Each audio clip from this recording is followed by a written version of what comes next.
In this video, we're going to talk about what depression really is, not just emotionally, but chemically and physically. We'll look at why your brain and your body start to feel this way, what's actually happening underneath, and more importantly, we will cover different steps you can take and different tools you can use to slowly start finding your way back. Depression doesn't always look like sadness. Sometimes it looks like silence, like staring at the wall for hours, knowing what you need to do, but feeling 1,000 miles away from caring. It's when the laughter stops echoing, you're alone, and everything just dulls. It numbs. If sadness is like rain, then depression is the fog that follows, where even when the sun comes out, you can't feel it on your face anymore.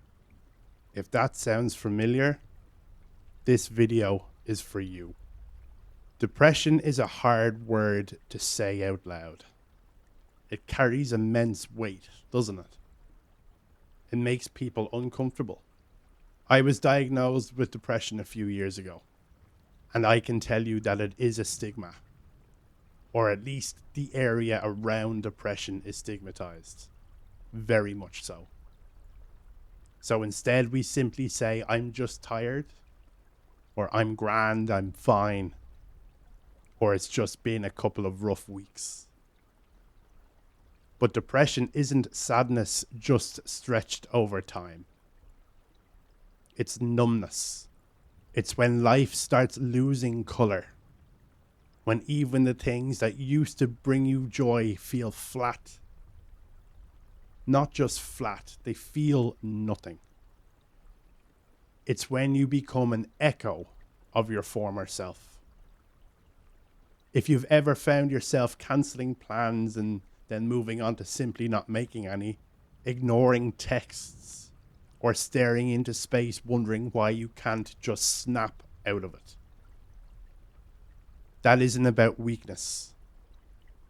It's about imbalance. It's about your brain trying to protect itself.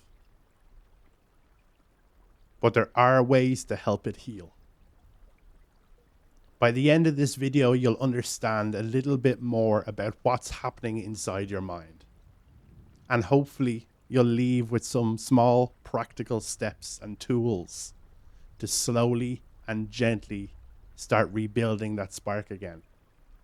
And just to say this clearly, if what you're feeling has lasted a long time, or if it's starting to affect your ability to function or to stay safe, please reach out for professional help. Depression isn't something you have to face alone. Sometimes the most powerful thing you can do is ask for support from a doctor, a therapist, or even someone you just trust. Getting help isn't giving up. It's taking your healing seriously. People often describe depression as a chemical imbalance, but that's not the only part of the bigger picture. It's not just caused by a single issue or one chemical being out of place. It's the result of many forces working together. The way your brain regulates mood, your genetics, the buildup of stress over time, your life experiences that shaped how your nervous system reacts to the world, and all the stimuli around you. All of it play a role. Your brain chemistry is involved, yes, but not in the simple sense of one thing being too low or too high. Your emotions are built from millions, if not billions, of chemical reactions happening every second. It's this intricate conversation of signals that guide how you think and feel and interact with the world around you. It's less like a broken switch and more like a cinematic orchestra that's drifted out of tune. When that system falls out of balance, your brain often produces less dopamine and serotonin. They're kind of the messengers behind motivation, pleasure, and connection. At the same time, your stress hormone, cortisol, stays high, keeping your body in this like quiet state of alarm or stress.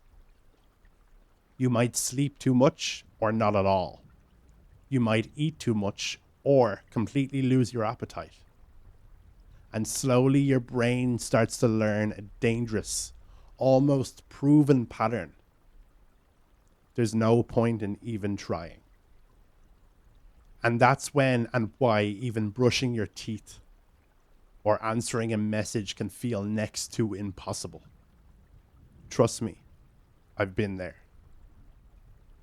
You're not lazy. It's really more of a chemical and emotional drain. Depression doesn't take your strength away.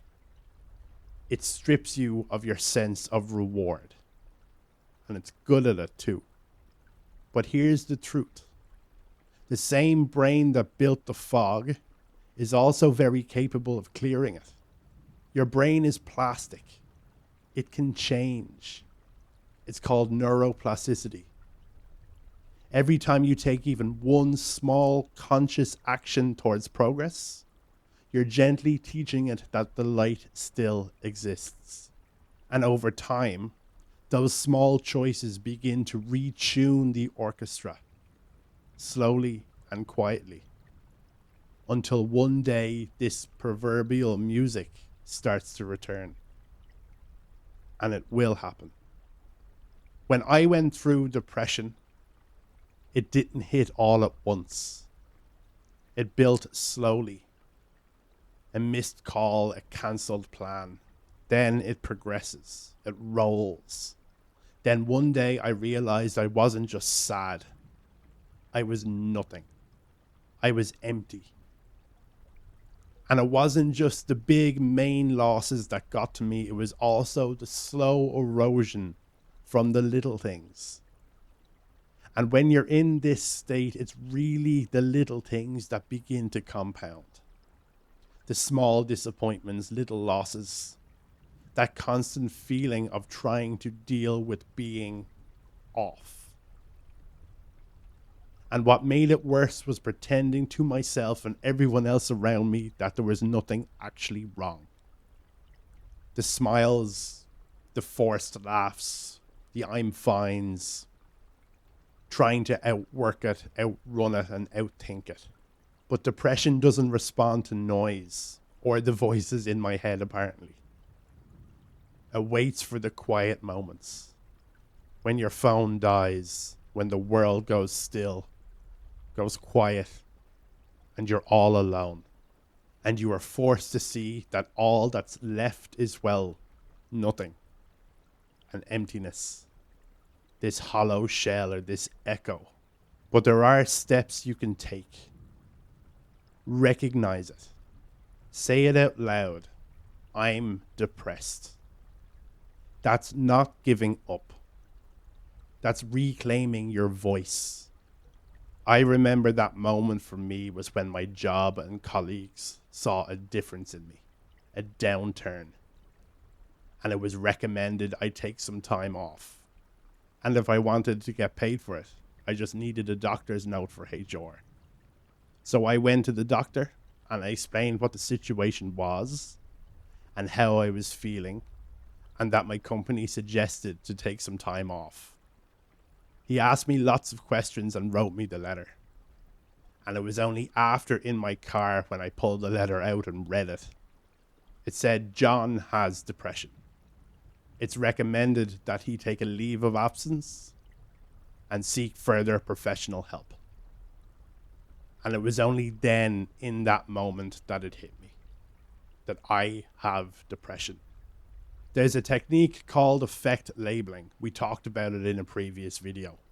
When you name a feeling, you activate your prefrontal cortex, the rational part of your brain.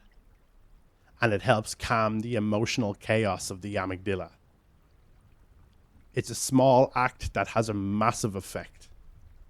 When you name it, it becomes something you have, not something that has you. Accept it. Depression feeds on shame. The more you judge yourself for feeling low, the deeper it digs its claws in. The hold, the bond, it strengthens. Acceptance doesn't mean you're okay with it. It just means that you're willing to stop fighting the fact that it's happening. Denial, denial, denial. You can say, this is where I am right now, and that's okay. You're not surrendering to it at all, actually. It's that you're starting to find your way back from a place of honesty. Move, even when you don't want to. I'm an overthinker. Anyone and everyone who has ever known me well or in any way intimately has always called me an overthinker. I'm classified as an overthinker. Stop overthinking so much, John. Woof. I'm someone who's got constant, multiple internal dialogues. I'm used to it. In fact, I love it. It makes me who I am, and I wouldn't change it. It helps me deeply understand myself, and it helps me make sense of the world around me and everybody I meet. But here's where I slipped up. And I tried very hard to do it. I tried to outthink depression. I tried to analyze it, rationalize it, and I tried to understand it from every angle. But here's the thing. You can't think your way out of depression. You have to act your way out. And that starts with the smallest steps that you or me or the person going through this can imagine. Think of the smallest thing, the smallest step forward you can make. Really. Get out of bed. Take a shower. Eat. Step outside. Stretch. Walk. Water your plants. Play with your dogs. Movement doesn't have to fix you. It just has to remind your body that you still exist. And it will. When you move, you send your brain new signals. Different ways of saying, I'm still here. And when you do, it encourages dopamine to slowly begin to respond again. You don't have to run marathons. Sometimes survival starts with as small an act as standing up. Structure. Depression thrives in chaos. When every day feels formless, your brain loses track of what matters and what life means. Give your day simple shape, wake, water, sunlight, movement, food. Maybe even do something creative. Not perfection, but pattern. Routine is rhythm, and rhythm tells the body life is still happening. And it's okay for you to move with it too. Connect. Depression isolates. It makes you pull away and close off, and the world answers and quietly pulls away in return.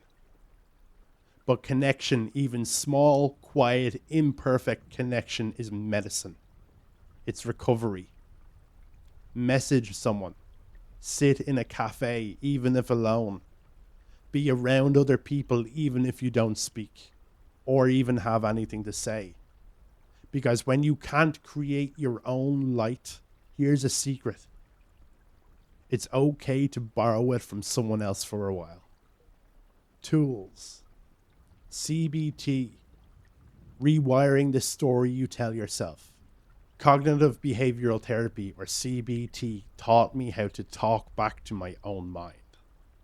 When you're depressed, your thoughts become distorted. I always fail. Nothing ever changes.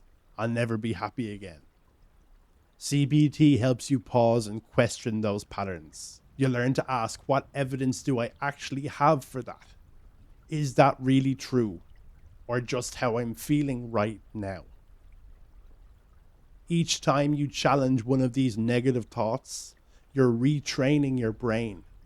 That's neuroplasticity in action. your brain learning new routes towards clarity and calm. Therapy. You don't have to do this alone. I do want to talk about therapy too, because there's still so much stigma around it. Therapy isn't for crazy people. After I started going to therapy, I was diagnosed with major depressive disorder, or clinical depression, and that I really needed to keep it in check. This was only months after my dad had committed suicide. And that was the moment I realized that it wasn't going to get better by itself. Therapy, it's for people who are tired of doing this alone. Talking to a professional doesn't make you weak. It makes you brave enough to seek understanding, knowing.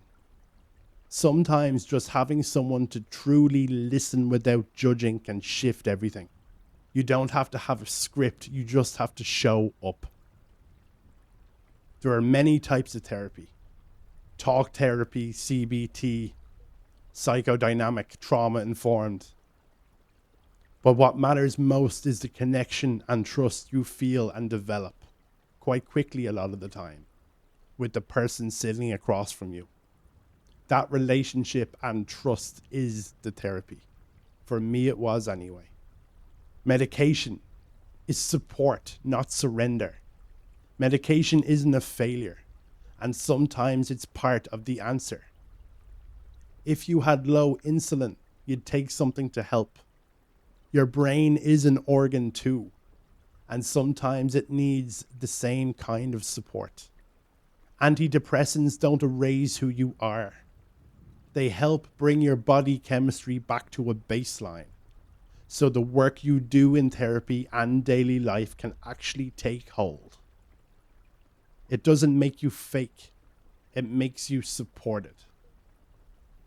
And if you do ever start them or come off them, do it with guidance. Meds should be taken as part of a bigger process, not a shortcut to the end. Mind and body practices. Teaching calm to your nervous system. This tool isn't just one thing. It's a collection of small habits that you can implement without doctors or meds, that calm your body so your mind can follow. Breathwork, yoga, meditation, journaling, cold water therapy. These all tap into your nervous system, the same system that depression keeps on high alert. They tell your body you're safe now. Whether you feel you need to hear it or not, it's what your subconscious needs to hear. Just humor it. Humor me. And when your body starts to believe that, your mind begins to soften too. Healing so often starts with a quiet breath, not thought. Time, the quiet teacher. It's not a technique or a tool you can practice, but it's the one thing that holds everything else together. Because even with all the right steps, therapy, movement, medication, connection, healing still takes time. Neural pathways need to rebuild, habits need to form, and the heart needs space to learn to trust safely again. Time doesn't heal everything, but it gives everything else room to work, allows the scars of progress to form. So be patient with yourself. You're not behind, you're becoming. Healing isn't just one big leap. It's a slow return to yourself, one thought, one action, one day at a time. Depression will tell you that this is forever, that this is who you are now. But emotions are temporary, even the darkest ones. Trust me. You might not even notice when recovery starts. It's the first laugh that slips out unexpectedly. It's the morning you wake up with even the smallest spark of energy. It's the quiet realization and pride that you made it through another week. That's progress. That's healing in motion. You don't need to love your life right now. You just need to keep showing up for it. If you can't really believe in yourself today, believe in the version of you who's still here. The person watching this video, breathing, trying. They showed up here, and I am proud of you for it. That version hasn't given up. Depression is just this chapter, not the whole book. And one day you'll look back and realize that the dark place taught you things the light never could. Empathy, patience, resilience, knowing. Trust me. So keep going.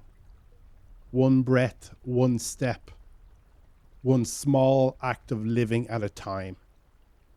And when you can, tell your story. Because someone else out there is waiting in the dark for proof that it's survivable. And you might be that proof. If this video helped you, share it. Leave a comment for the person scrolling who needs to hear your words. Because the fog isn't forever. You're not broken, you're healing. And healing, even when it's slow, is still progress.